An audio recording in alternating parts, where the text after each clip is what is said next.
I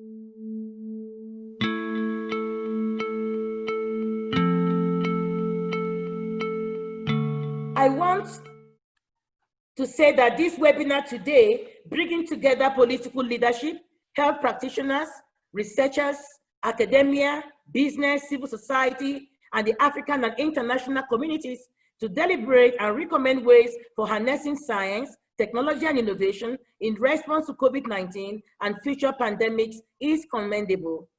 I would therefore like to thank His Excellency President Cyril Ramaphosa of the Republic of South Africa and the Chairman of the African Union, and His Excellency Dr. Nzimande, Minister of Higher Education, Science and Technology, and his team for their unwavering commitment to the development of science, technology, and innovation in the continent, and that we provide appropriate response to COVID-19 and future pandemics through research and innovation. Siyabonga. While African countries have relatively experienced lower numbers of confirmed cases, there is a serious threat that the continuously rising cases and fatality in the continent will have serious social and economic repercussions due to our level of preparedness, available response, capacity, and the state of our health systems.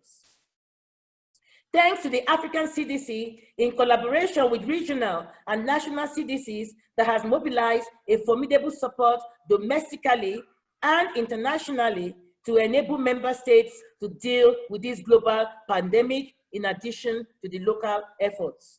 However, we are aware that science, technology, and innovation are at the center of this outbreak to provide appropriate solutions for 1, diagnosis, 2, therapeutic, 3, vaccines, and 4, the production of personal protective equipment and medical supplies. This requires a functional system of science, technology, and innovation that is built on strong transnational collaborative approaches that utilize our diversity, range of existing capacities and expertise while leveraging international partnerships. Intra-African collaboration is key. Inter-African collaboration is key if we are to win this race. Currently, a lot of work is going on continent-wide, but with minimal collaboration among our countries or researchers and among our regional economic communities. As you said, Honorable Dr. Blade Nzimande, whatever experiences we have been able to do so far should be able to be shared amongst ourselves. The strides you have taken as South Africa are best practices that could be shared within the region and across the continent. And I believe this conference opens up for other countries to emulate your example. For us to successfully harness science, technology, and innovation in response to COVID-19, I would like to recommend the following.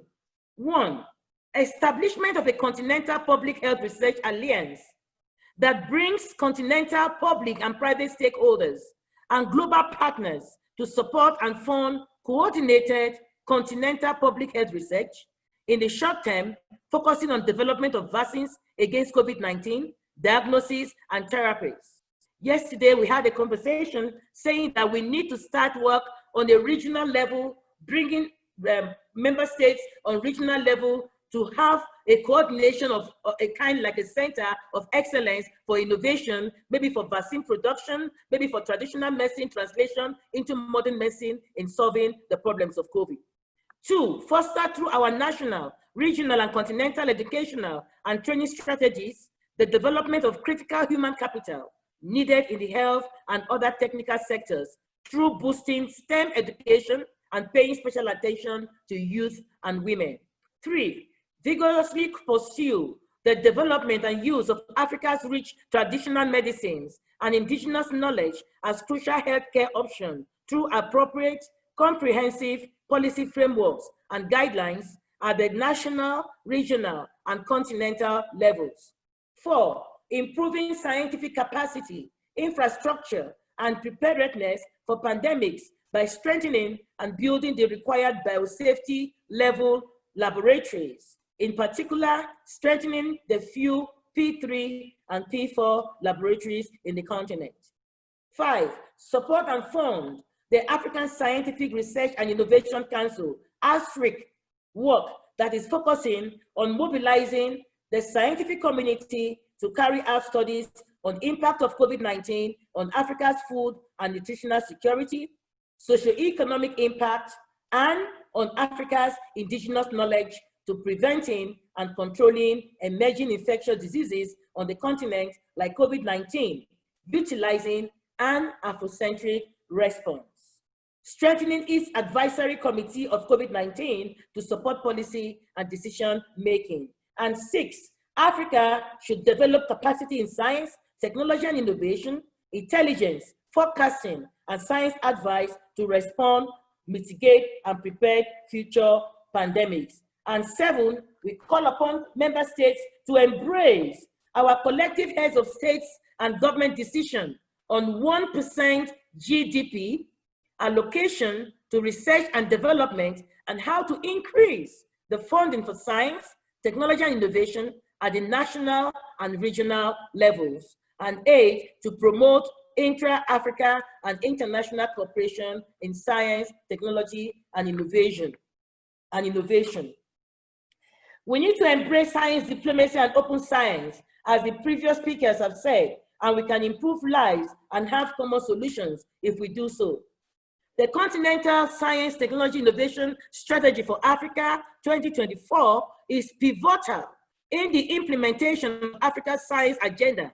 In the face of the current COVID-19 pandemic, the scientific community and policymakers must vigorously join the entire world in drafting rapid research and innovation response policies and implementing Afrocentric programs for the co-creation of knowledge and development of vaccines, new treatments, diagnostic tests, and medical preventive systems to COVID-19. This will, in the long run, ensure social stability, resilience, and security for the African people. Indeed, Your Excellency, Dr. Blade Nzimande and Dr. Zweli Mkhize, a multidisciplinary approach is needed to look at solutions to the pandemics. In our effort at the Commission, we ensure that Agenda 2063 is underpinned by education, science, and technology. At the continental level, we have created a specialized technical committee on education, science, and technology to periodically engage with ministers in charge of these sectors to take collective decisions. We have also established a committee of 10 heads of state and government as champions of education, science, and technology in the continent. The Commission elaborated 3 distinct strategies for education. One is the Continental Education Strategy for Africa 2016-2025, the Science, Technology, Innovation Strategy for Africa 2024 to drive human capital and development, and the Technical and Vocational Education and Training Strategy for Africa.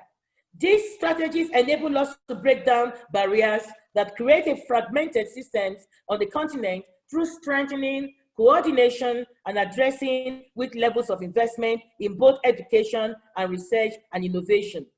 April 30th, we had an extraordinary ministerial virtual meeting of the STC-EST to look at responses in mitigating COVID-19. The Science, Technology, Innovation Strategy for Africa, STIZA 2024, in particular, fosters social transformation and economic competitiveness through responding to the demand for science, technology, and innovation across various socioeconomic sectors, of which health is one. It furthermore promotes building and upgrading research infrastructures, enhancing professional and technical competencies, innovation and entrepreneurship, and creation of an enabling environment for STI. Listening to you, Dr. Blade Nzimande, your insights through your presentation shows the importance of consolidating STI in mitigating COVID-19 through strong partnership with relevant stakeholders. And in the speech of His Excellency President Ramaphosa, it is stated there that STI is the only way to leverage the effects of COVID-19. We need each other. And this conference reaffirms that we must continue to work tirelessly to create solutions for the challenges of COVID-19. There is need for us to utilize the brightest minds and brains of the continent within and in the diaspora. Yes, we must invest in a vibrant Pan-African science response. So lasting gratitude to Your Excellency, President Cyril Ramaphosa. Thank you for leading heads of states to consolidate STI and concretely implement steps to mitigate COVID by harnessing the potentials of STI and strategic partnerships for post-COVID recovery. We need to have solidarity in the lines of subsidiarity and complementarity. And I agree, sir, STI is the key milestone for us to move towards this vision. Excellencies, as our forefathers taught us, a tree does not make a forest, and one hand cannot tie a bundle. Together, we forge strong partnerships driven by our shared values and policy objectives. Our coming together like this is a beginning to change the narrative, and keeping together will make us to have progress. While working together, we can achieve success so that our Africa will arise, and out of Africa will arise world champions setting the pace. Excellencies, distinguished researchers, the organizers of this particular conference, I want to say thank you very, very much for organizing this conference. And I know that at the end of the day, we are going to have solutions that together, nationally, regionally, and continentally, we can move together and make sure that we are able to mitigate the problems of COVID-19 in our world. Thank you very much, Dr. Phil Injera. I appreciate these efforts.